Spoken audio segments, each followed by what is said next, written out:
성도 여러분 안녕하세요. 5060 하프타임 상반기 강좌 벌써 오늘로 세 번째 시간이고 또 마지막 시간이 상반기의 마지막 시간이 되었습니다. 그동안 첫 번째 시간 또 두 번째 시간 걸쳐서 좋은 주제로 또 귀한 강사님들 모시고 또 좋은 강의를 들었는데요. 은퇴 준비 관련한 내용과 또 고부간의 문제, 또 장서간의 문제, 이런 또 현실적인 삶의 문제들을 또 생각해 보는 시간도 되셨으리라 생각을 합니다. 오늘 시간은요, 특별한 주제라고도 할 수 있고 또 굉장히 우리에게 자연스러운 주제라고도 할 수 있는 죽음이라고 하는 문제에 대해서 죽음이란 어떤 것인가, 우리 기독교적인 죽음의 이해는 어떻게 되어야 될 것인가 라는 주제로 우리 귀한 목사님을 모셔서 강의를 듣게 되었습니다. 황명환 목사님이십니다. 수서교회를 담임하고 계시고요. 이 죽음이라고 하는 주제, 특별히 기독교적인 죽음 이해라는 주제로 오랜 동안 연구하시고 또 장로회신학대학교에서 학위도 하시고 또 그 내용으로 많은 목회자들, 또 장로님들, 또 성도님들을 위한 그런 강의도 이렇게 많이 귀한 강의를 해주시고 계시는 목사님을 모셨습니다. 어렵게 모셨고요. 참 귀한 목사님 저희 교회에 오셔서 스튜디오를 통해서 이렇게 강의를 해주시게 되어서 너무나 감사하고 기쁜 마음이 있습니다. 오늘 성도 여러분들께서 참 좋은 내용의 강의들을 접하시고 또 죽음에 대해서 심각하게 또 신중하게 생각해 보시면서 우리의 삶을 하나님 앞에서 더 귀한 모습으로 살아나갈 수 있는 그런 기회가 되셨으면 좋겠습니다. 오늘 목사님 오셨는데요. 잠시 잠깐 인사드리도록 할게요. 목사님, 네, 감사합니다. 반갑습니다, 네, 목사님. 네, 이렇게 와주셔서 감사드리고요. 감사합니다. 네. 목사님께서 또 목회하시는 수서교회에 또 목회하시는 그 모든 방향성에도 이런 주제로 참 귀한 목회의 철학을 가지시고 목회하시는 것으로 이렇게 이해하고 있습니다. 여러분들 오늘 시간 동안에 참 좋은 귀한 내용들 많이 접하시기를 바라고 목사님께 귀한 강의를 청해 듣도록 하겠습니다. 어떤 아가씨가 청년과 연애를 했는데 주변에서는 굉장히 결혼을 반대했습니다. 청년이 가난하다는 것이지요. 그러나 이 여자는 내가 이 남자와 결혼해서 보란듯이 행복하게 살아보리라 결심을 했고 결혼에 골인을 했습니다. 그리고 3개월 동안 꿈 같은 시간을 보냈는데 어느 날 갑자기 남편이 교통사고로 죽었습니다. 너무나도 놀란 그 아내가 된 그 아가씨는 이 나이에 내가 과부가 되어 평생을 살아야 하나 하는 절망감에 사로잡혔습니다.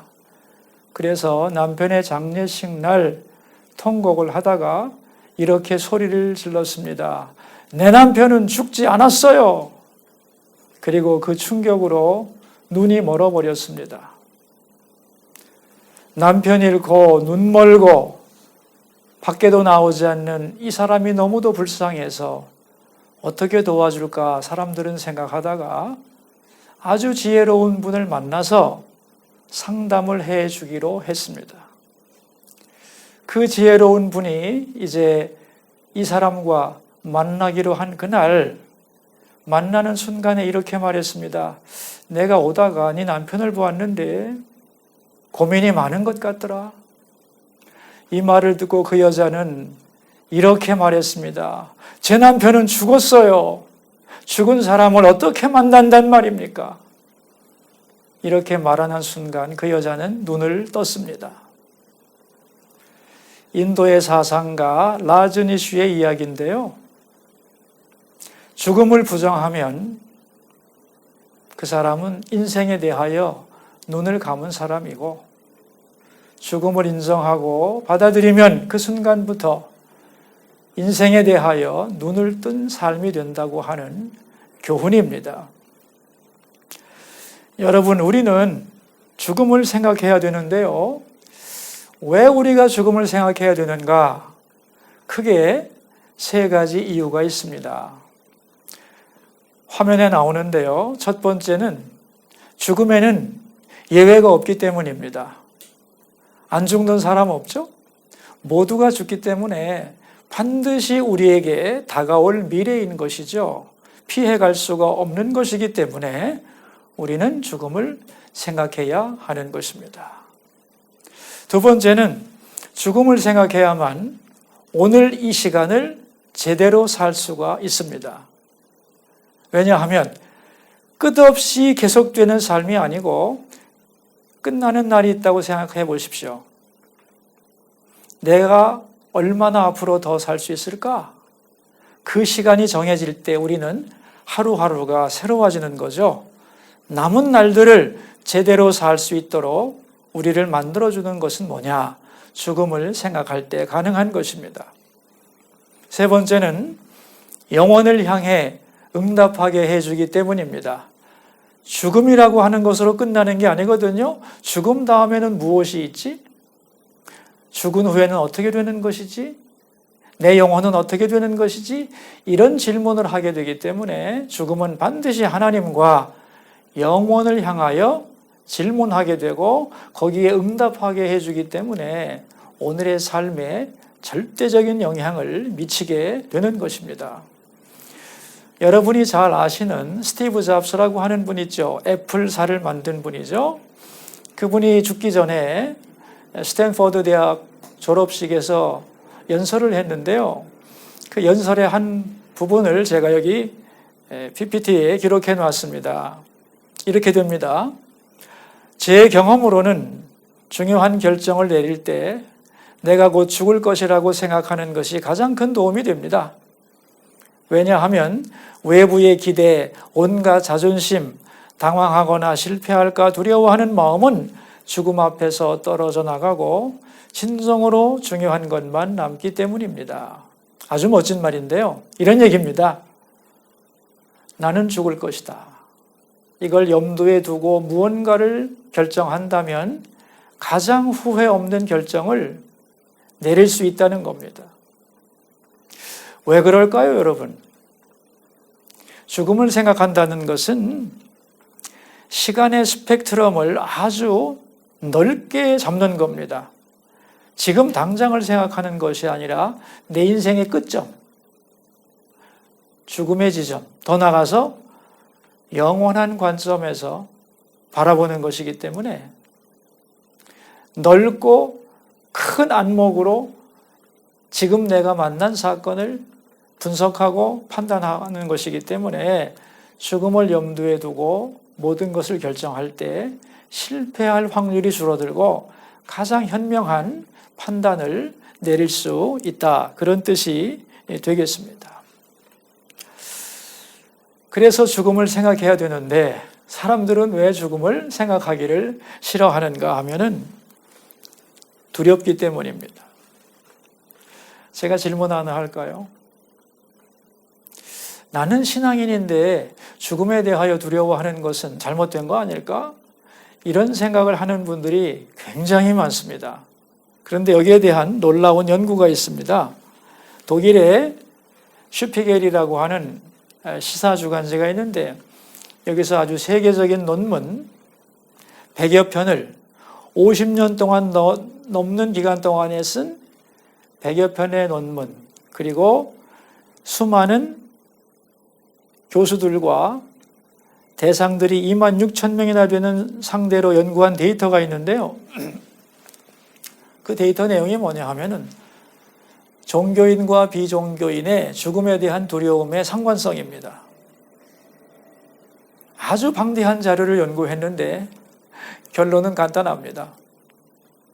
사후 세계를 믿는 종교인들이나 믿지 않는 불신앙인이나 죽음에 대한 두려움에 대해서는 별 차이가 없었다는 것입니다.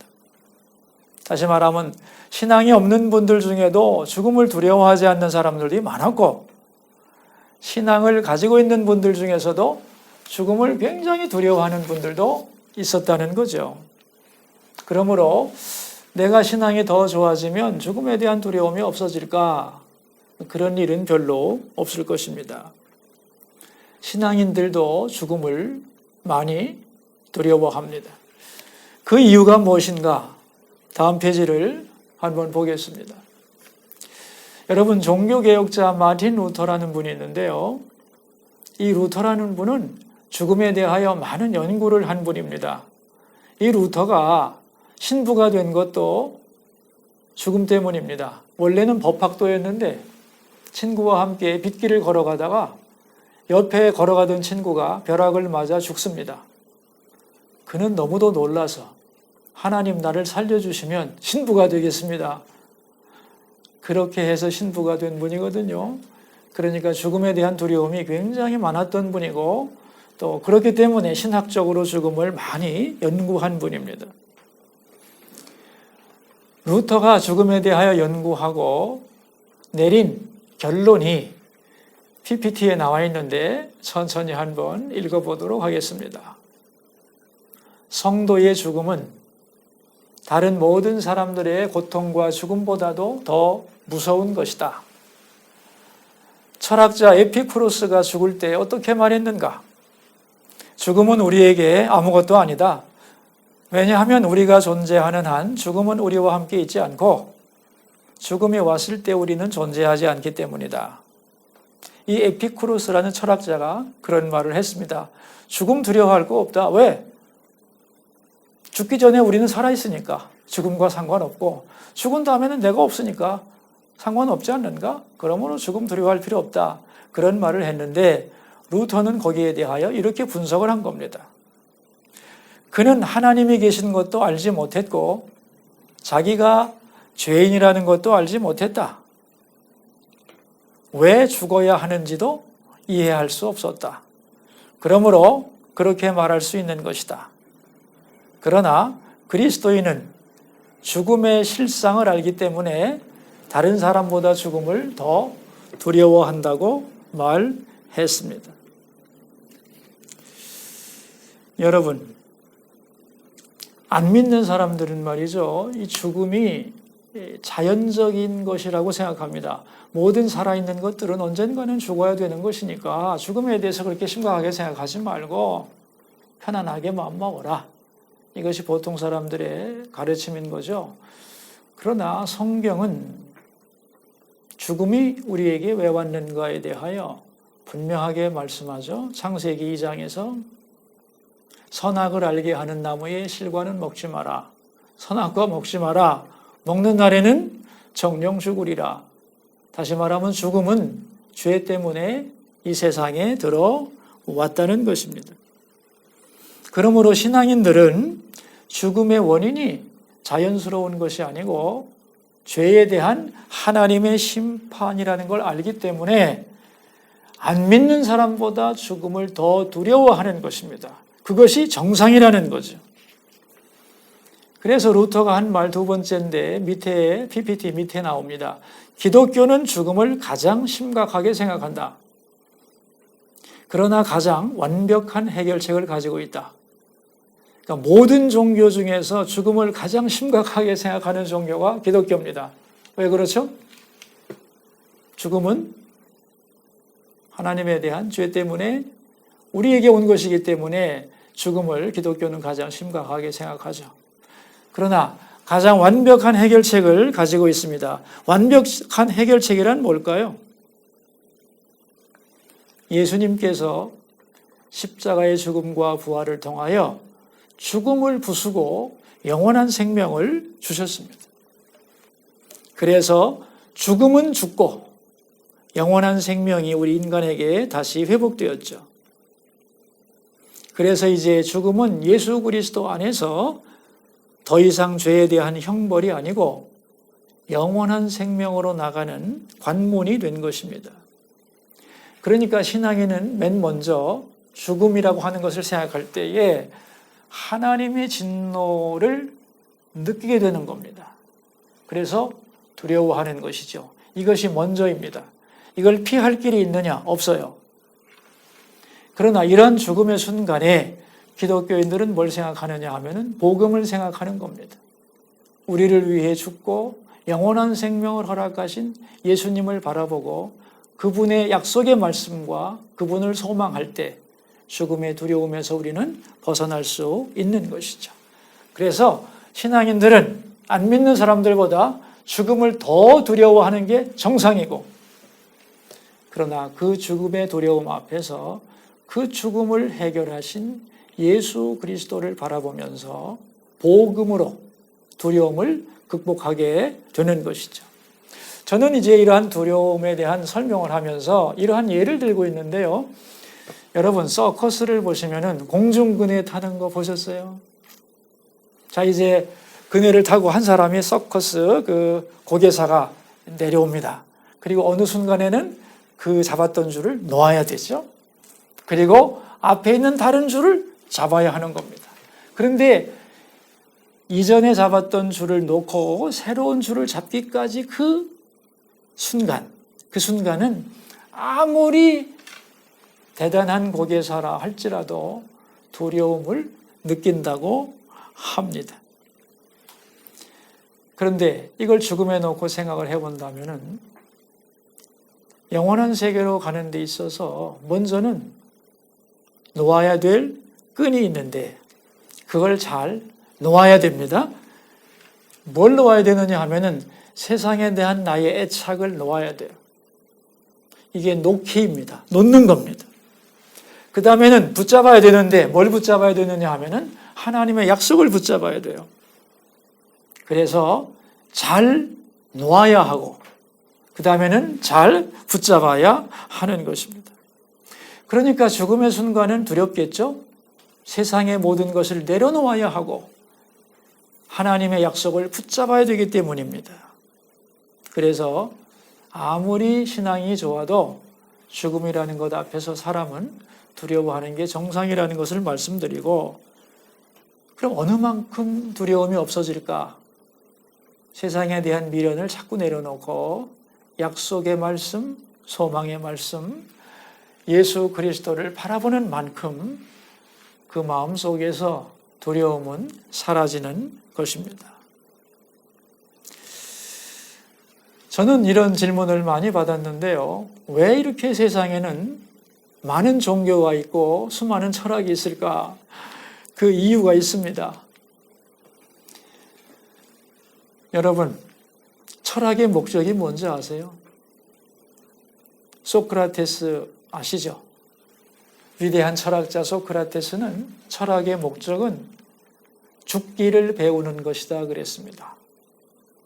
죽는 것을 배우는 것이 철학의 목적이라는 거예요. 그러니까 그럼 종교는 뭐냐? 종교도 죽음의 문제를 해결하려는 것입니다. 그러니까 철학과 종교, 이 세상의 모든 철학과 모든 종교는 죽음을 극복하기 위한 인간의 몸부림입니다.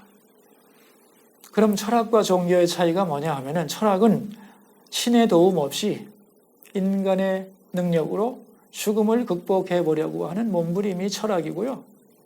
종교는 신의 힘을 빌어서 죽음을 극복하려고 하는 인간의 몸부림이라고 정리할 수가 있겠습니다. 그렇다면 다른 종교와 기독교의 차이는 뭘까요? 우리 PPT 맨 밑에 보시면 기독교에서 말하는 성경 구절 두 군데를 정해놨는데 우리 히브리서 9장 27절을 한번 읽으면 좋겠어요. 한 번 죽는 것은 사람에게 정해진 것이요 그 후에는 심판이 있으리니. 아주 중요한 말입니다. 여러분, 이게 이 구절을 놓고 생각하면 사람은 죽지 않을 수 없죠? 왜? 정해진 것이니까요. 안 죽은 사람은 없어요. 반드시 사람은 죽습니다. 그런데 몇 번 죽습니까? 한 번 죽는 거죠. 그리고 그 후에는 한 번 죽은 다음에 어떻게 되죠? 그 존재가 완전히 사라지는가요? 아닙니다. 그 후에는 심판이 있습니다.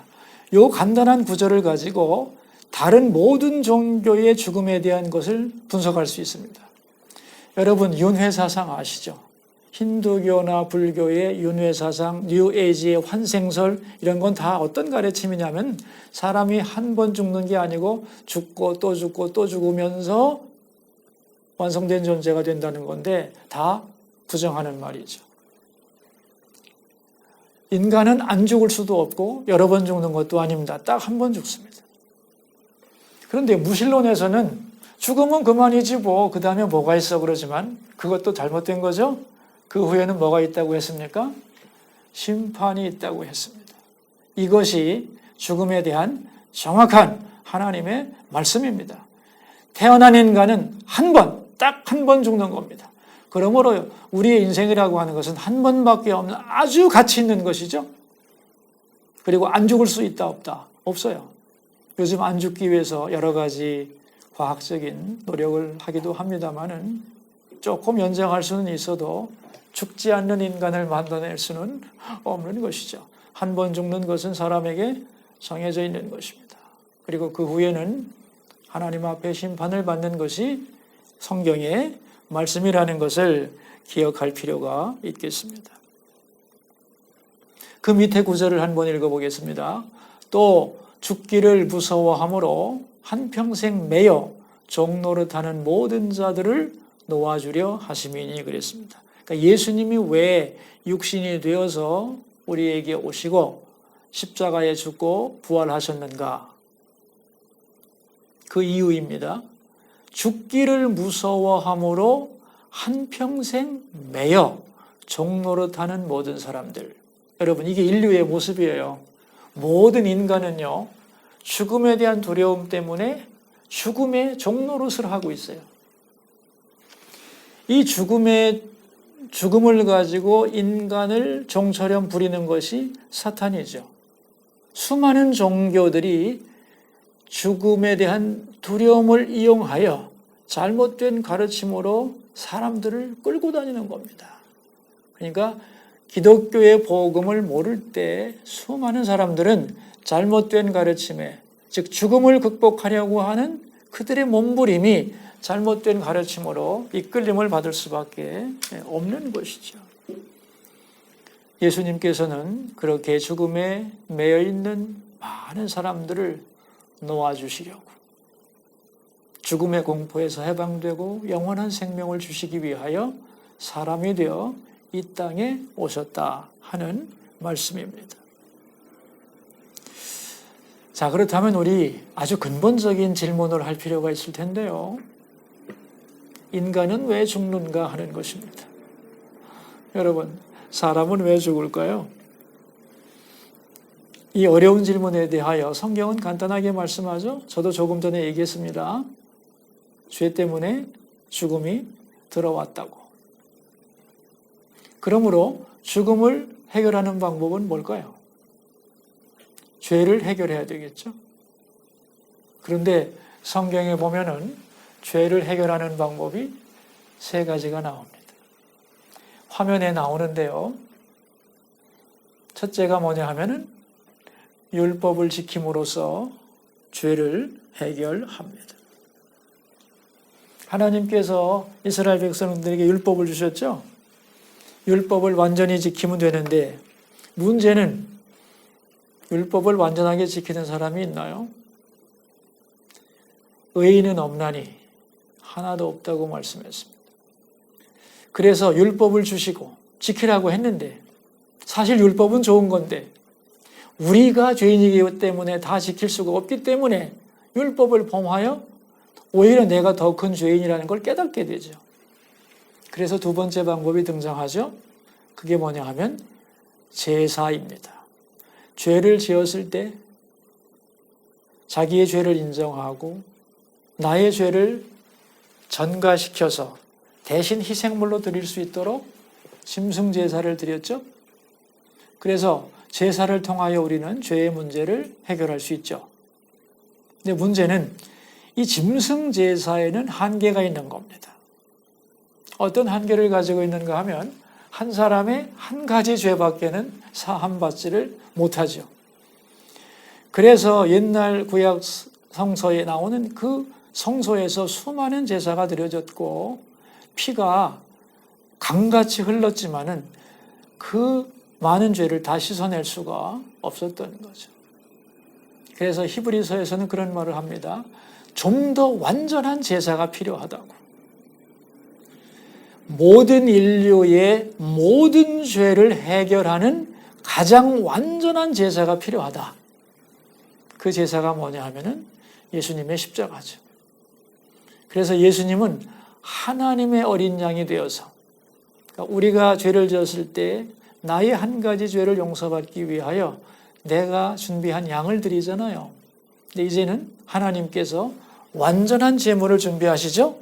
하나님의 어린 양, 예수 그리스도죠. 그리고 예수 그리스도의 십자가는 어떤 의미를 가지느냐 하면은 온 인류의 모든 죄를 위한 단번의 제사입니다. 이런 의미에서 예수님의 십자가 사건은 모든 제사의 완성이 되는 것이죠. 여러분, 이것을 얘기하는 것이 구약과 신약의 전부 다 내용이에요. 신구약 얘기 간단하죠? 우리가 어떻게 죄 문제를 해결하느냐 하는 문제예요. 그래서 구약에서는 짐승 제사를 통해서 피 흘림을 통하여 우리가 용서받을 수 있다는 것을 강조하고, 신약에 들어와서 그 불완전한 제사가 예수 그리스도의 십자가라고 하는 완전한 제사를 통하여 우리의 죄가 사해진다고 하는 것이죠. 그래서 예수님은 모든 사람을 위한 단 한 번의 완전한 제사를 드리셨던 거죠. 그래서 이 예수님의 이 단 한 번의 위대한 제사, 이 제사 사건을 설명하면서 요한복음 3장 16절에서는 이렇게 말씀하는데, 우리 화면에 나오는 요한복음 3장 16절 말씀을 같이 한번 읽어볼까요? 하나님이 세상을 이처럼 사랑하사 독생자를 주셨으니 이는 그를 믿는 자마다 멸망하지 않고 영생을 얻게 하려 하심이라. 성경의 핵심 내용인데요. 하나님이 세상을 사랑했대요. 세상이라고 하니까 좀 감이 멀죠? 세상 대신에 여러분 이름을 넣어보세요.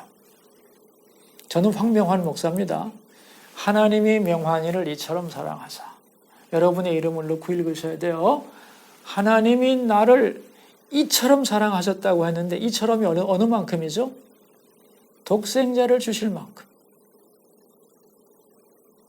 그러니까 나를 사랑해서 예수님을 보내셨는데, 왜 보내셨느냐?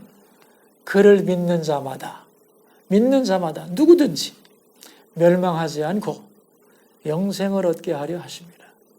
그러니까 하나님이 자기의 외아들 예수 그리스도를 나를 위해 주신 이유는 뭐예요? 내가 멸망하지 않고 영원한 생명을 얻게 하기 위함이다. 이 하나님 말씀의 핵심입니다.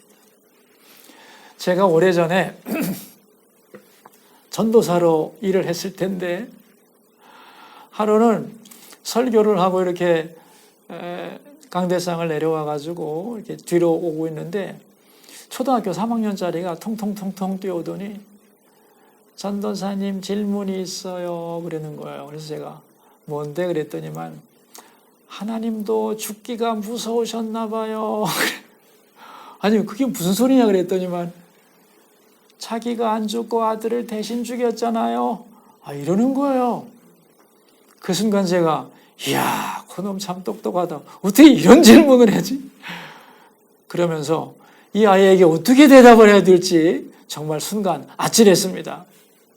그래서 그 순간 옆에서 다 보고 있는 거예요. 선생님들도 보고 있고 아이들도 보고 있고.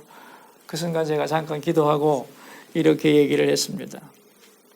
그런데 말이지, 네가 아빠가 아니라서 잘 모르는데, 만약에 아빠나 아들 중에 하나가 죽어야 한다면 모든 아빠는 이렇게 말할 거다. 아들아, 내가 죽을 테니 네가 살아라.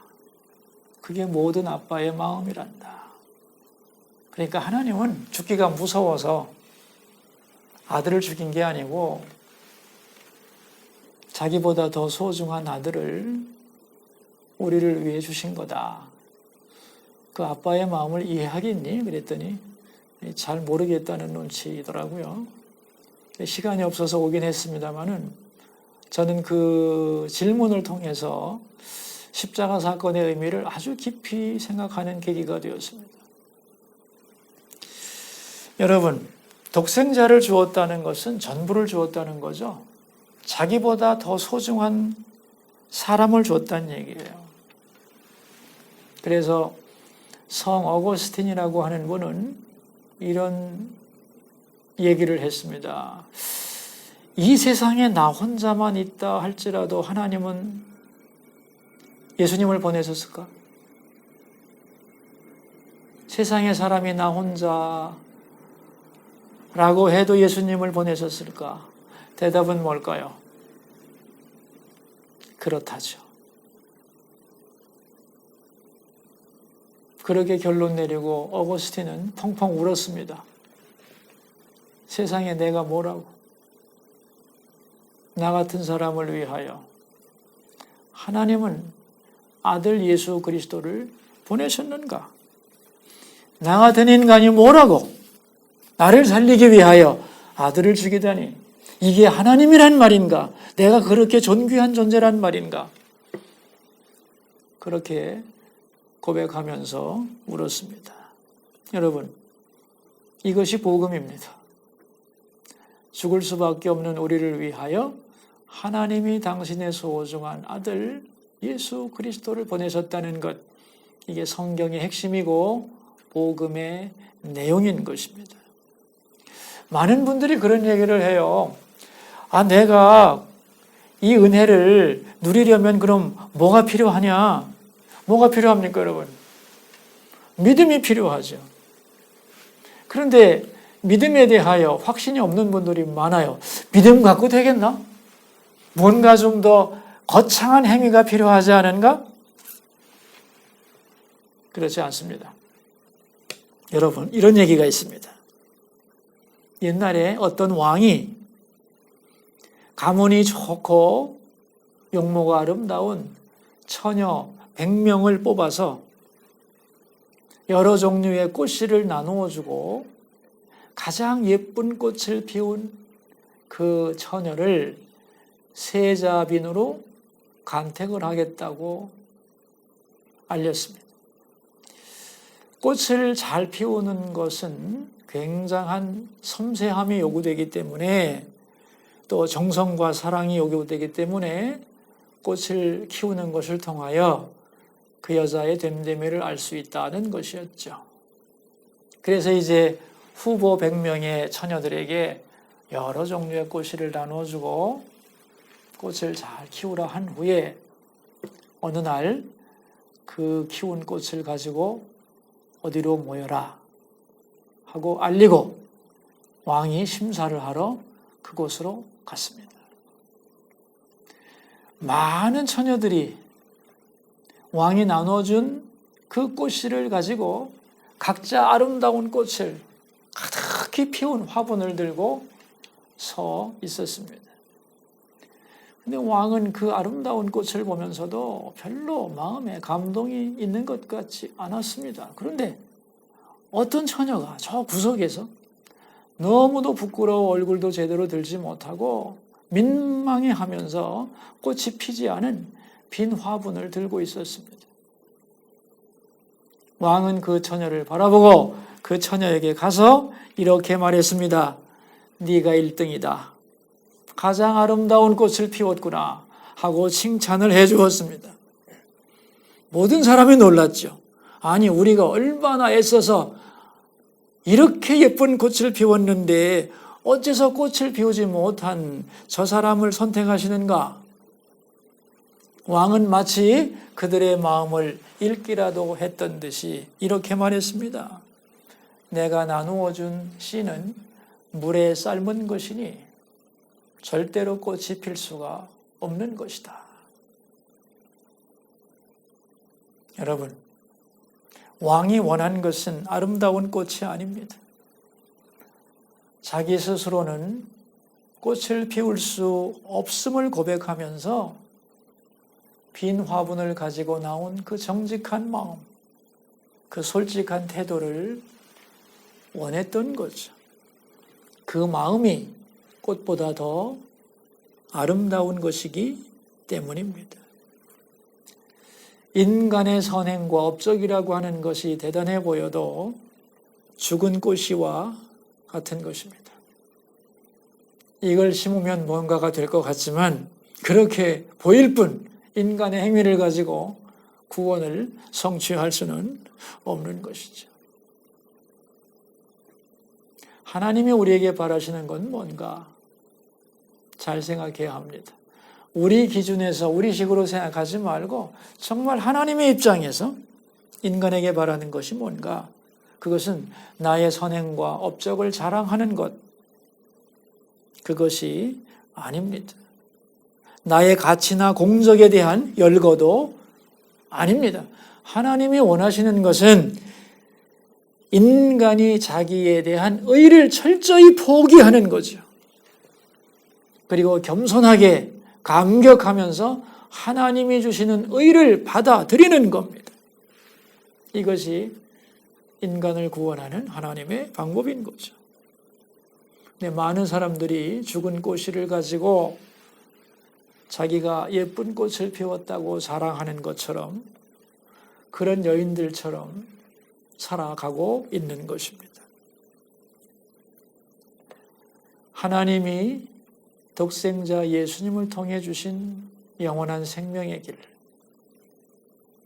그것을 내 것으로 만드는 방법은 믿음뿐입니다. 이런 의미에서 믿음은 굉장히 수동적인 것이고 하나님의 사랑을 그대로 받아들이는 겁니다. 자격 없음을 고백하면서 감격하면서 받아들이는 것이 믿음이고 그 믿음을 통하여 하나님의 영원한 생명은 우리에게 오게 되는 것이죠. 저는 죽음학을 강의하면서 요즘에 참 많은 갈등을 느끼는데요. 이게 뭐냐 하면은 요즘에 죽음학을 강의하는 분들이 굉장히 많아졌어요. 내가 의사였는데, 내가 뭐 사업가였는데, 내가 대학 교수였는데, 내가 이제는 죽음 전도사가 되었다고 죽음에 대하여 두려워하지 말라고 하는 분들이 굉장히 많은데 이런 분들이 내세우는 죽음을 두려워하지 말라는 근거는 하나같이 똑같습니다. 그게 뭐냐면 근사체험입니다. 여러분 근사체험이라고 들어보셨어요? 근사체험이란 뭐냐 하면은 내가 잠깐 죽었다가 다시 살아난 체험, 그걸 근사체험이라고 합니다. 죽음에 가까이 근접했던 체험이란 뜻이에요. 다음 페이지를 한번 보도록 하겠습니다. 이 근사체험에 의하면요, 사람이 죽으면 일정한 패턴을 거치게 되어 있어요. 먼저는 자기 영혼이 자기 몸에서 빠져나와가지고 죽어있는 자기 육체를 봅니다. 그리고 그 다음에는 어떤 깊은 동굴 같은 터널을 빠져나가게 돼 있어요. 그리고 그곳을 빠져나간 다음에는 아주 따뜻한 빛으로 빛나는 빛의 존재를 만나게 돼요. 그리고 그 빛의 존재는 이 사람을 아무 조건 없는 풍성한 사랑으로 품어주고 격려해 줍니다. 그래서 그 빛의 존재와의 만남을 통하여 한없는 행복과 자유함을 얻게 돼요. 근데 그 다음에 이제 그 빛의 존재가 돌아가서 너의 남은 인생을 살고 오라. 그 말을 듣고 나서 깨어나는 거예요. 이제 깨어난 사람은 새로운 경험을 했잖아요. 근사체험을 통하여 죽음 후에 모든 게 끝나는 것이 아니고 두려운 것이 아니라 빛의 존재를 만나서 내가 얼마나 소중한 존재인가를 깨닫고 의미 있게 인생을 살라고 하는 격려를 받고 왔기 때문에 행복한 마음으로 남은 인생을 열심히 살아가면서 그런 사람들이 주장하는 게 뭐냐? 죽음이란 우리가 생각하는 것 같이 그렇게 무섭지 않다. 걱정하지 마라. 그런 이야기를 하게 되는데요.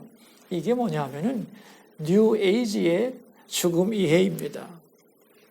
그런데 이런 주장을 하는 분들이 뭐 일반인들이라면 이해할 수 있고 예수 믿지 않는 사람들이라면 봐줄 수 있는데 요즘에는 많은 목사님들도 이런 말씀을 하세요.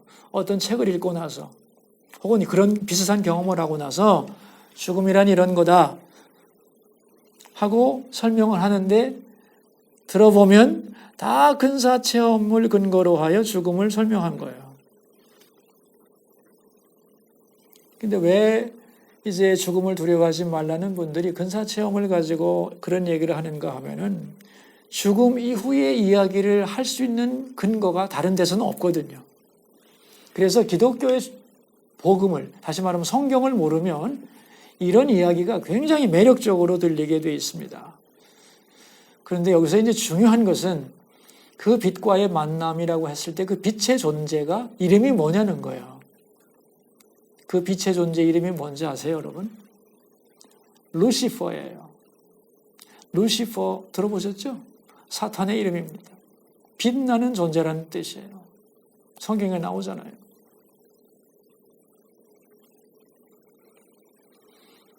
우리 화면을 보시면 데이비드 스팽글러라고 하는 뉴에이지 이론가의 말인데 그 말을 같이 한번 읽어보겠습니다. 루시퍼는 우리들 각자의 내면에서 활동하여 우리로 하여금 온전함에 이르도록 한다. 루시퍼는 우리에게 온전함이란 최종의 선물을 주기 위해 우리를 찾아온다. 우리가 그 선물을 받아들이기만 한다면 루시퍼도 자유로워질 것이요 우리도 자유로워질 것이다. 이것이 바로 루시퍼 입문이다. 새로운 시대는 오직 이 입문을 거쳐서 올 것이기 때문이다.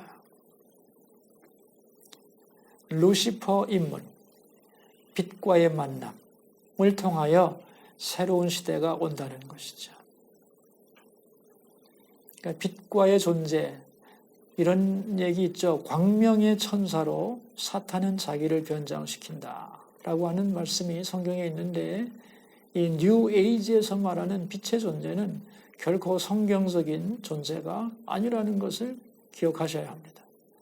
그 밑에 헬레나 블라바스키의 얘기가 있는데 이렇게 말하죠.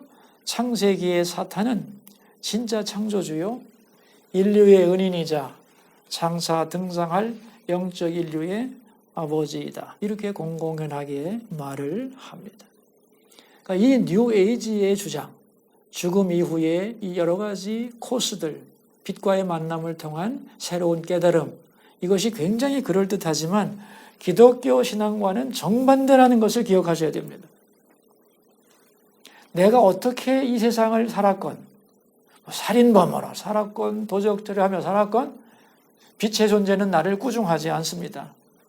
그대로 나를 용납해 줍니다. 이것은 도덕적으로도 맞지 않죠.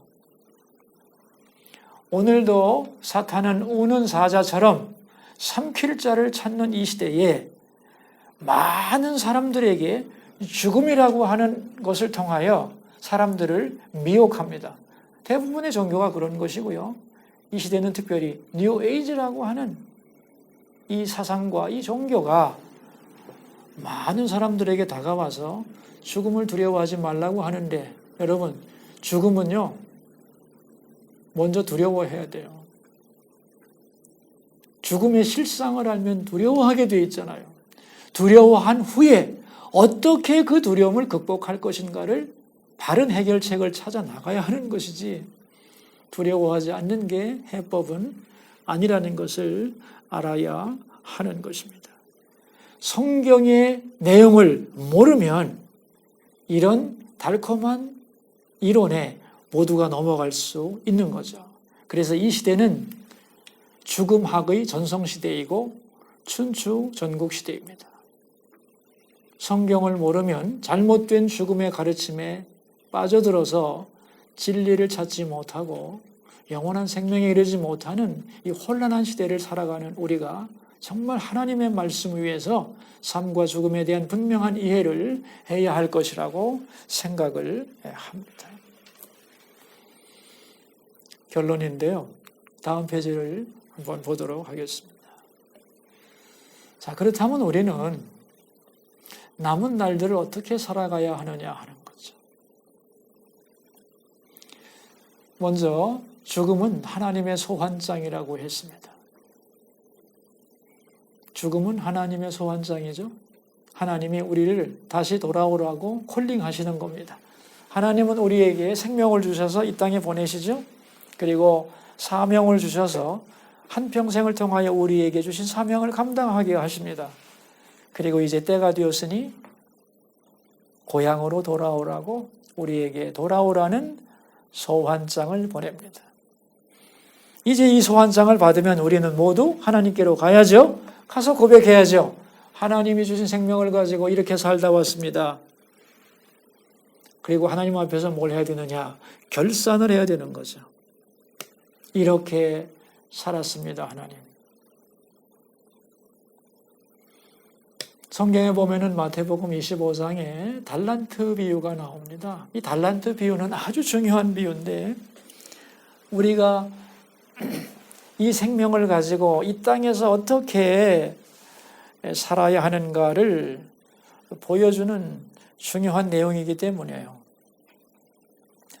어떤 주인이 먼 나라로 가면서 종들에게 달란트를 나눠주죠. 어떤 사람에게는 5달란트, 어떤 사람에게는 2달란트, 또 마지막으로 1달란트. 그리고 열심히 일하라고 격려하고 떠납니다. 그런데 이제 2달란트 받은 분과 5달란트 받은 분은 열심히 일을 해서 2달란트를 또 남기고 5달란트를 더 남기죠. 이제 주인이 돌아왔습니다. 종들이 와서 결산하는 겁니다. 2달란트 받았는데 2달란트 또 남겼습니다. 잘했다. 착하고 충성된 종아. 5달란트 받은 사람도 그렇게 했죠. 잘했다. 착하고 충성된 종아. 작은 일에 충성했으니 큰 것을 맡기겠다. 네 주인의 즐거움에 참여할지어다 하고 축복을 해주죠. 자, 여기까지는 좋아하는데요. 1달란트 받은 사람. 그는 주인을 오해했습니다. 주인이 인색한 사람이라고 생각했어요. 그래서 그 1달란트를 파묻어 두었다가 다시 원금을 가지고 왔을 때 주인이 뭐라고 했는지 아시죠? 악하고 게으른 종아 하고 말씀하시고 내쫓으라고 합니다. 여러분, 주인은 왜 종들에게 달란트를 주었을까요? 종들이 돈을 벌면 그것으로 먹고 살려고 했을까요? 주인은 그런 분이 아닙니다. 내가 없을 동안에도 항상 진실하게 충성된 사람으로 살아가라는 것이었죠. 그리고 더 중요한 게 있습니다. 그 종들에게 상을 주려는 것이었어요. 더 큰 것을 주기 위해서 이 더 큰 복을 받기에 합당한가를 테스트하기 위해서 달란트를 주고 그것을 가지고 남겨보라고 했던 거예요. 다시 말하면 1달란트, 2달란트, 5달란트가 아닌 그보다 더 많은 것을 주기 위한 테스트였던 거죠. 그러니까 우리의 일생이라고 하는 것은 우리가 어떤 존재인가를 하나님 앞에 드러내는 과정이죠. 내가 얼마나 진실한 사람인가, 내가 얼마나 하나님께 충성스러운 사람인가, 하나님을 향한 나의 마음은 변함이 없는가, 이런 것을 보여주는 것이 우리의 일생입니다. 그러니까 우리가 세상을 살면서 어떤 것보다 중요한 것은 재산을 많이 남기고 명예를 얻는 것보다 더 중요한 것은 주인을 만났을 때 칭찬받는 거죠. 그거야말로 진짜 큰 장사고 최고로 멋진 성공이죠. 여러분은 여러분의 일생을 마치고 하나님 앞에 섰을 때 주님이 잘했다. 네가 어떤 길로 가서 어떻게 살았든지, 정치가였든지, 교사였든지, 사업가였든지, 어느 분야에서 일했건 너 참 잘 살았구나 하는 칭찬을 받는 것이야말로 최고의 성공인 거죠. 재산이 많지 않으면 어때요? 다 두고 갈 건데 어차피. 여러분, 제가 제 얘기를 잠깐 해드릴게요. 저는 목사이기 때문에 장례식을 많이 치러요. 근데 장례식을 할 때 제일 큰 고민은 뭐냐 하면은 이 돌아가신 분이 어떤 분이었는가를 생각하고 이분의 일생이 가치 있는 인생이었고 하나님 앞에 아름다운 인생이었다는 것을 꼭 말해주고 싶어요, 저는. 그런데 우리 교인들 제가 오랫동안 보고 온 교인들이라면 제가 잘 알잖아요. 그런데 전혀 모르는 사람의 장례를 치를 때가 있습니다. 우리 교인의 부모님인데 난 한 번도 본 적이 없어요. 장례는 치러야 될 거 아니에요. 그럼 장례란 한 사람의 마지막을 장식하는 중요한 순간인데 그분이 어떤 분이었고 어떤 인생을 살아왔고 그분의 삶이 하나님 앞에 어땠는가를 말해주는 것이 저는 꼭 필요하다고 생각해요. 근데 듣기도 하지만 들을 수 없을 경우에도 이거 어떻게 하면 좋나. 그래서 제가 장례식을 할 때마다 고민이 굉장히 많습니다. 그래서 제가 이제 질문도 해보고 그런데 또 자녀들도 어떤 얘기도 해주지 않을 때는 제가 기도를 해요. 제가 고인을 위해 장례식을 신앙적으로 해려는데 하나님 정말 이 고인은 어떤 분이었을까요? 이 고인에게 맞는 성경 구절은 뭘까요? 이런 걸 자꾸 고민을 하게 돼요. 그런데 한 번은 아무리 그 고민을 해도 성경 구절이 떠오르지 않는 거예요. 장례식으로서 성경 구절이. 뭐 물론 경험이 많으니까 대충 성경 구절 갖다가 맞춰도 돼요. 그런데 그건 뭔가 아닌 것 같아요. 그래서 정말 이분에게 맞는 성경 구절은 뭔가? 하나님은 이분에게 맞는 성경 구절을 어느 구절로 생각하실까? 이런 질문하니까 굉장히 부담이 되는 거예요. 그래서 한 번은 기도를 했는데 정말 3시간 넘게 기도한 적도 있어요. 그러다가 그분에 대한 환상을 본 적도 많아요. 어떤 때는 제가 스스로 내가 뭐하러 이런 짓을 하지? 얼굴도 모르는 분의 삶을 평가하기 위하여 남들은 알아주지도 않는데 내가 왜 그분을 위해서 서너 시간 기도하면서 그분에게 맞는 성경 구절을 찾으려고 내가 왜 이렇게 몸부림을 치나 바보같이 그렇게 생각한 적도 있었어요. 근데 어느 날 밤 제가 그렇게 애를 쓰다가 깨달은 게 있어요. 그게 뭐냐 하면은 하나님이 이런 분이구나 하는 걸 깨달았어요. 어떤 분이냐? 하나님은 우리를 심판하려고 노려보는 분이 아니구나. 내가 뭘 잘못했는가를 현미경으로 들여다보고 찾는 분이 아니고 하나님은 뭘 찾는 분이냐? 내 일생에서 가치 있고 아름다운 부분을 찾는 분이라는 걸 깨달았어요. 아니 저같이 돌아가신 분과 아무 상관이 없는 목사도 그분의 일생에서 가장 아름다운 장면이 뭐였을까? 하나님 앞에 의미 있는 시간이 뭐였을까를 고민하는데 하나님은 나에게 이걸 가르쳐주기 위해서 이렇게 기도하셨구나 하는 생각을 하게 됐어요. 하나님은 우리의 장점을 찾기 위해 몸부림치는 아버지구나. 그걸 깨닫고 제가 밤에 장례식 준비하다 내일 새벽에 장례식 나가야 되는데 참 펑펑 울고 은혜를 받은 적이 있습니다. 여러분, 많은 부모들을 만나보면 자식과 싸우고 자식이 마음에 안 들어도 자식 자랑하고 싶은 게 부모 마음입니다. 조그만한 자랑거리가 있어도 우리 자식에 대해 자랑거리가 있으면 어떻게 해서든지 그걸 기뻐하고 대견해하고 그것을 근거로 칭찬해주고 싶은 게 부모의 마음이죠.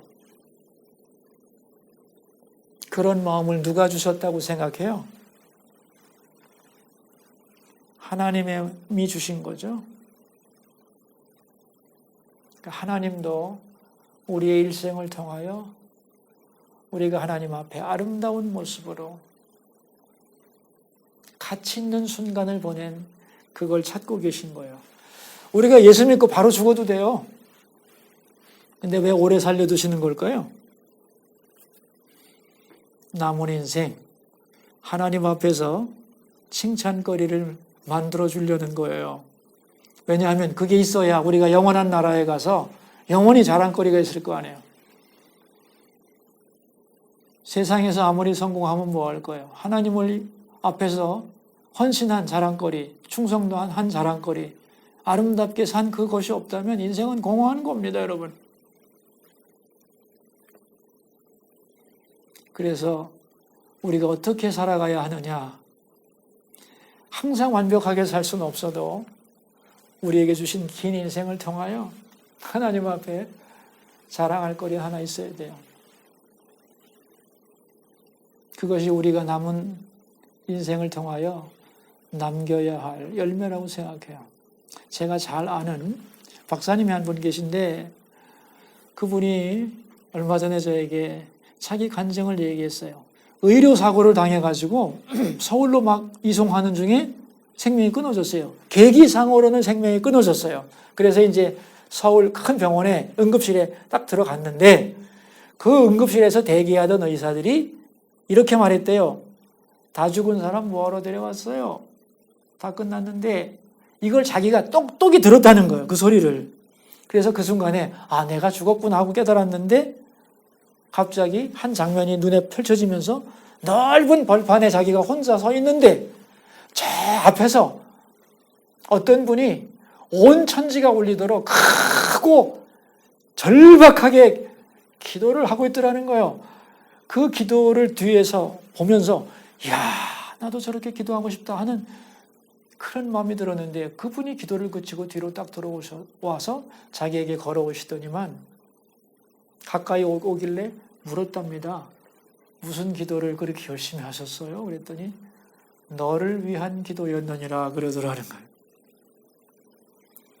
그러더니만 너는 이제 곧 세상을 떠나야 하는데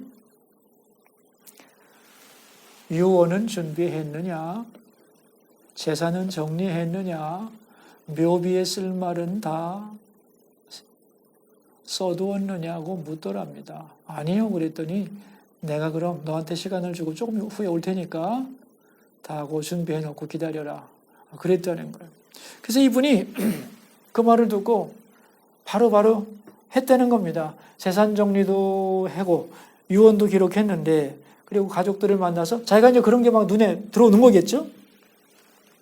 그리고 이제 마지막으로 묘비에 내가 뭐라고 쓸까 생각을 했는데 이게 쉽지 않더라는 거예요. 왜냐하면 자기가 한평생 살아온 과정이 굉장히 복잡했거든요. 이분은 공직자로 높은 자리에 있었기 때문에 공직자로서도 할 일이 많았고 박사님이었기 때문에 연구 논문도 굉장히 많았고 그래서 어떤 걸 할까 생각하고 있는데 그분이 오셔서 다 했냐? 그래서 내 유언도 썼고 재산 정리도 했는데요.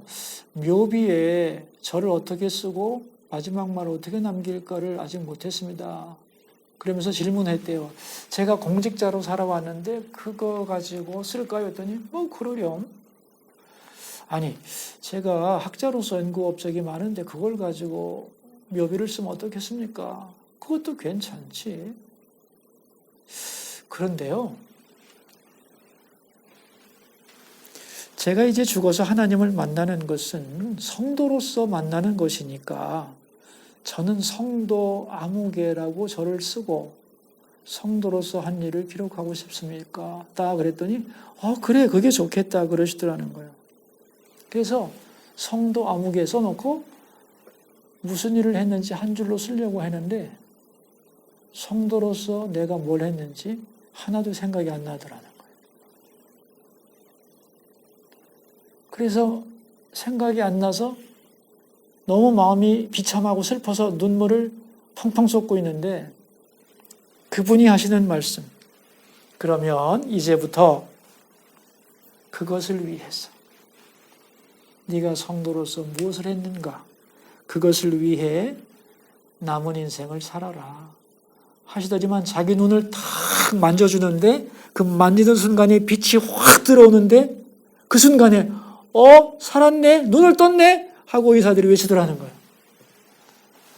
그래서 목사님 제가 이렇게 다시 살았습니다. 그러는 거예요. 퇴원한 다음에 고백하는 말입니다. 이제 제 남은 인생은 주님을 만날 때 내가 무엇을 했는지 그것을 위해서 살려고 합니다. 그런 얘기를 들었습니다. 여러분, 우리는 나그네예요. 인생은 나그네죠? 잠깐 왔다 가는데요. 나그네는 두 종류가 있습니다. 목적지를 아는 나그네가 있어요. 목적지를 아는 나그네는 순례자라고 합니다. 목적지를 모르는 나그네가 있어요. 방랑자입니다. 그런데 이 세상에 사람들이 이렇게 많지만 죽은 후에 어떻게 되는지 내가 어디로 가는지 모르는 방랑자들이 너무도 많은 겁니다. 여러분은 여러분의 인생이 얼마나 남았다고 생각하시나요? 우리의 인생의 길이는 아무도 모르죠? 분명한 것은 내 남은 인생에서 지금 내 나이를 빼야 돼요.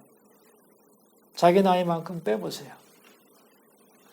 그리고 그 남은 날들 중에서도 내가 건강하게 살 날이 얼마나 될지는 아무도 몰라요. 그리고 그 남은 짧은 시간도 가만히 둬도 사라지는 시간이에요. 그렇게 생각한다면 우리의 남은 시간은 우리가 하나님을 위해 뜨거운 마음으로 섬길 수 있는 날은 얼마나 될지 정말 몰라요. 짧아요. 그 남은 시간을 어떻게 살아야 할 것인가를 다시 진지하게 생각을 해야 합니다. 세상은 짧고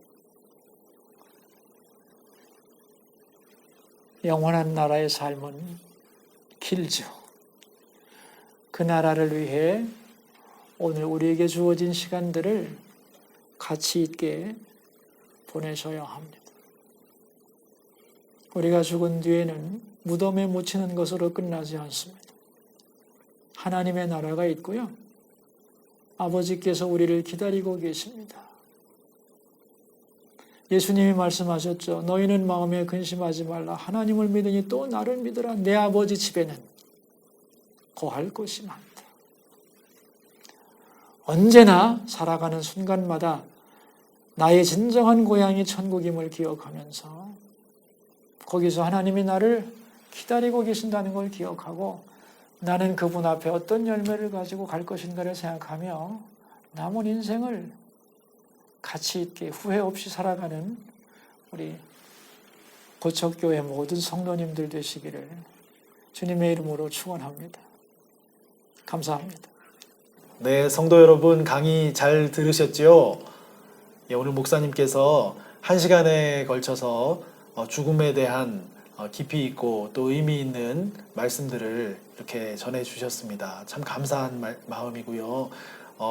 만약에 우리가 대면으로 이렇게 프로그램을 가졌더라면 성도님들께서 평소에 가지고 계셨던 또 죽음에 대한 또 영원한 생명, 또 천국 이런 여러 가지 생각들 가운데 궁금하셨던 거 이렇게 질문하실 수도 있고 하실 텐데 저희가 비대면으로 이렇게 진행하다 보니까 그런 기회가 없어서 성도님들을 어떤 면에서 좀 대신해서 제가 궁금한 그런 내용들 한 2가지 정도만 이렇게 추스려서 목사님께 한번 질문을 드려보도록 하겠습니다. 성도님들께서도 생각하시는데 많은 도움이 되셨으면 좋겠습니다. 예, 목사님, 네. 예, 강의 너무 감사하게 잘 들었습니다. 네. 네. 제가 이제 들으면서 우리 성도님들이 좀 궁금해하실 수도 있는 네, 그런 내용들 한 2가지만 좀 질문을 드리려고 하는데요.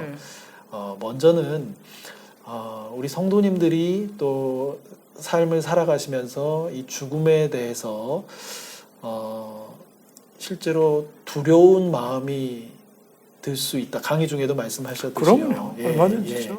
그런 두려운 마음이 들고 또 때로는 그것이 심각하게 들 수도 있는 그런 마음이 들 때에 우리 성도님들이 어떻게 마음을 또 가지면 좋을지 혹은 또 다른 성도들과의 대화 속에서도 어떤 식으로 우리가 표현을 하고 이렇게 살아가면 좋을지 예, 두려운 마음이 실제로 엄습해 올 때 어떻게 하면 좋을까요? 예. 없으면 좋겠지만 두려운 마음은 있는 거죠. 근데 두려운 마음이 없는 것처럼 하면 안 되고요. 어둠을 몰아내는 제일 좋은 방법은 빛으로 나가는 거예요. 캄캄한 방에서 어둠을 몰아내려면 불을 켜면 되죠. 빛이신 예수님 앞으로 나의 문제를 가지고 나가면 돼요. 이건 신앙생활에서도 아주 중요한 원리인데 어느 문제를 가지고 내가 고민할 때 잊어버려야지 안 잊어버려지고요. 아니야, 나는 두렵지 않아 하고 억지를 써도 안 되고요. 가장 좋은 방법은 그 문제를 주님께로 가지고 나서 오픈하는 겁니다. 빛 가운데로 드러내는 거예요. 이런 거죠. 주님, 원래 죽음은 두려운 거지만 복음을 믿는 우리에게는 두려운 것이 아닌데도 자꾸 두려우니 어떡하면 좋죠? 내게 이 죽음의 두려움을 물리칠 수 있도록 주님 앞에 아뢰는 거죠. 그 방법이 제일 좋은 방법이에요. 찬송가에도 있잖아요. 왜? 내 모든 시험 무거운 짐을 주 예수 앞에 아뢰이면 근심에 쌓인 날 돌아보사 넓으신 사랑 베푸시네. 주께서 건져주셔요. 그래서 우리가 두려울 때마다 주님께 나가서 나는 두렵다고 이 두려움을 주께서 몰아내달라고 그리고 나에게 더 큰 신앙의 확신을 달라고 그래서 두려울 때마다 주님께 나가면서 내 믿음을 점검하고 오픈하다 보면 하나님 앞에 겸손하고 진지하게 나가게 되고 주님과의 관계 속에서 그런 부분들이 해결될 거라고 생각합니다. 네. 아닌 척 하지 말고 네. 주님 앞에 그대로 오픈하는 것. 네. 빛 가운데로 나가는 것이 가장 쉬운 방법이고 안전한 방법입니다. 네, 목사님 네. 감사드립니다. 네. 네. 참 우리 실제적인 문제이기 때문에 참 네. 목사님께서 주신 말씀 우리 성도님들 기억하시면서 예, 잘 적용하시는 건 정말 큰 의미가 있으리라 생각이 들고요. 예, 두 번째 마지막 질문을 하나 더 드리겠습니다. 오늘 기독교의 죽음 이해라는 제목으로 이제 강의를 주셨는데요. 여러 강의 내용 가운데도 뭐 다른 종교라든지 철학 사상의 여러 죽음 이해들이 이제 있는 것들을 저희들이 조금은 배우게 되었습니다. 기독교의 죽음 이해를 우리가 바르게 가져갈 때 그것이 어떤 면에서 다른 종류의 죽음 이해에 비해서 탁월한 것인가? 뭐 이런 점을 한번 질문해 드리면 어떨까요? 네. 강의 중에도 얘기했지만 기독교는 모든 종교보다 죽음을 가장 심각하게 생각한다고 그랬죠? 깊이가 있다는 얘기죠. 그리고 완벽한 해결책을 제시하죠. 그러니까 기독교의 죽음 이해는 모든 죽음 이해보다 훨씬 깊고 높다. 그래서 기독교의 죽음 이해를 알면 다른 종교나 철학의 죽음 이해를 완벽하게 파악할 수 있다는 거예요. 그런데 기독교의 죽음 이해를 모르면 자기들이 생각하는 죽음 이해가 가장 옳은 것 같지만 이거를 성경적 죽음 이해와 딱 놓고 보면 딱 갈라지게 돼 있어요. 그래서 우리가 이제 신관을 나눌 때 세 개로 나누잖아요. 무신론적 신관. 그죠? 그래서 무신론자가 있는 거고, 그 다음에는 범신론. 모든 게 신이라고 하는 범신론이 있는 거고, 그 다음에 유신론이 있잖아요. 그러니까 사람들은 신을 의식하지 않고 사는 것 같지만 무신론자는 신이 없다고 생각하고 사는 거고 범신론자는 내가 부처고 그죠? 내가 신이라고 생각하고 사는 것이고 아니면 절대적인 존재 하나님을 믿고 나는 그의 피조물이라고 믿고 사는 유신론자가 있는 거죠. 그러니까 무신론자의 죽음 이해라고 하는 것은 육신, 다시 말하면 영이 아닌 우리의 육신을 놓고 볼 때는 무신론자의 죽음 이해가 맞는 것 같은 거죠. 그죠? 네. 그리고 육신이 아니라 영만 놓고 본다면, 그러니까 범신론이라고 하는 게 뭐냐면 우리가 눈에 보이는 이 몸이라고 하는 건 만질 수 있는 육체라고 하는 것 자체가 다 마야, 헛개비라고 보는 거거든요. 본질은 보이지 않는 거라고 생각하는 거잖아요. 그러니까 이 사람들은 우리식으로 말하면 정신적 혹은 영적인 것만 중시하는 사람들이 생각하는 구원관. 그게 뭐냐면 이제 뭐라 그러죠? 그걸 갖다가 이제 그 열반이라고도 그러고 극락이라고도 그냥 그러지 않습니까? 네. 그러나 그런 것도 그들이 생각하는 구원이지만 기독교적으로 볼 때는 구원의 한 부분인 거죠. 한 부분인 거죠. 그런데 하나님은 우리를 어떻게 만드셨냐면 흙으로 사람을 빚으시고 거기에 생기를 넣어주셨잖아요. 우리는 육체도 가졌고 영도 있는 거죠. 그죠? 네. 그래서 많은 분들이 이제 우리가 천국에 대해서 오해하는 건 천국에서는 뭐 내가 육체가 없는 둥둥 떠다니는 뭐 그런 존재로 생각하지만 아니잖아요. 부활한 몸이라고 하는 육체를 가진 그죠? 영적 존재잖아요. 네. 그러니까 이게 기독교 신학이야말로 육체적인 것과 영적인 것에 대한 모두 다를 긍정하면서 해결해주는 완벽한 것이잖아요.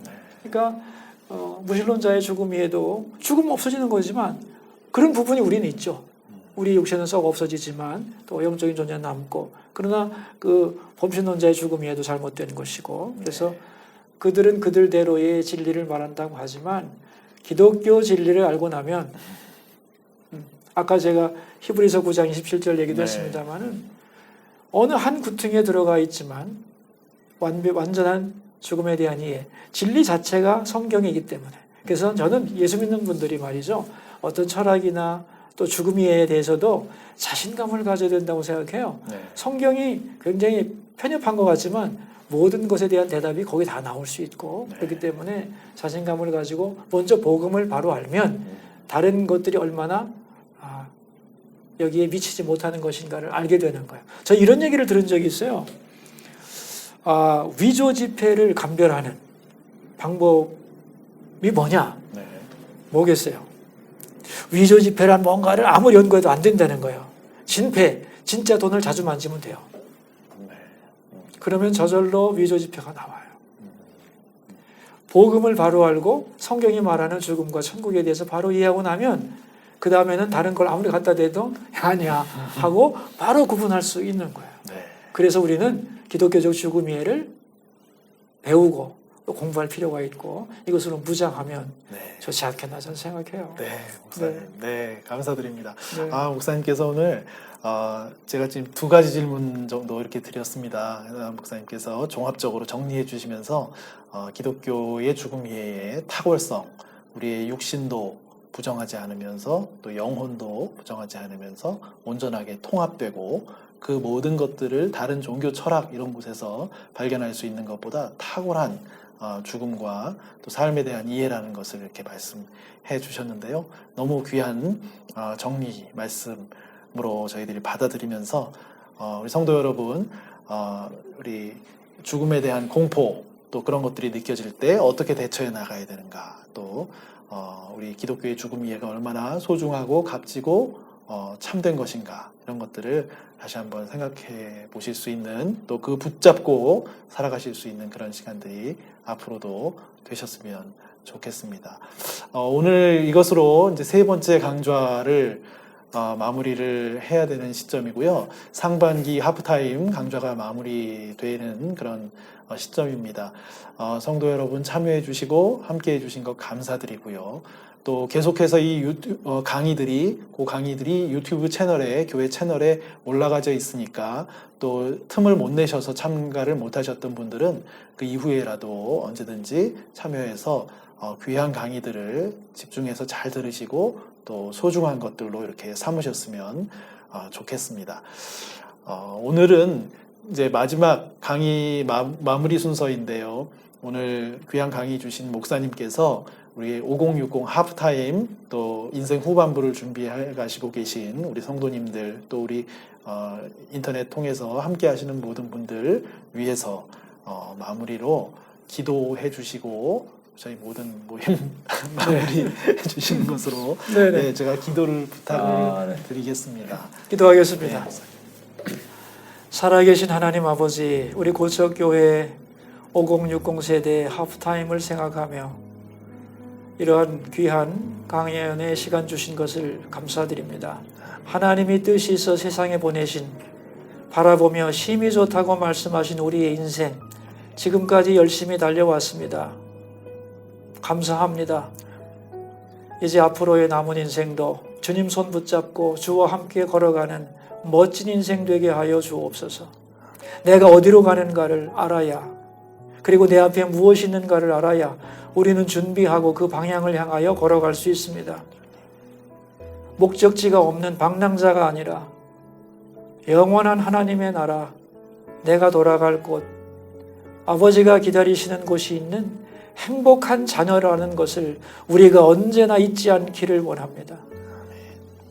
죽음이라고 하는 인생의 끝지점이 있지만 그것이 무덤으로 끝나는 어둠과 비참의 것이 아니라 천국으로 가는 과정임을 알게 해주시고 모든 두려움을 멀리 해주시고 이제 내게 주신 인생의 시간들, 앞으로 남은 시간 주의 은혜 가운데 살아가며 주께서 주신 사명을 완수하며 주님 앞에 갔을 때 잘했다, 수고 많았다, 어서 오너라 그렇게 칭찬받는, 그리고 주님 앞에 드릴 것이 있는 그러한 삶을 사시도록 도와주소서. 지금까지 나의 삶을 다시 추스려서 목적과 방향을 분명히 할 수 있도록 도와주시고, 혹시 지금까지 내 삶이 많이 무너졌고 실패한 것처럼 느껴졌다 할지라도 이제 역전승이라고 하는 것이 있으니 남은 인생을 잘 마무리함으로써 내 마지막이 어떤가에 따라서 그 인생은 결정되는 것이니 살아온 날도 소중하나 앞으로 살 날이 더욱 소중하고, 그래서 하나님 앞에 질문하며 인생의 사명을 완수하고 주님께로 나아갈 수 있는 행복한 삶, 성공적인 삶, 축복받은 삶이 되도록 복내려 주옵소서. 존귀하신 예수님의 이름으로 축복하며 기도하옵나이다. 아멘. 아멘.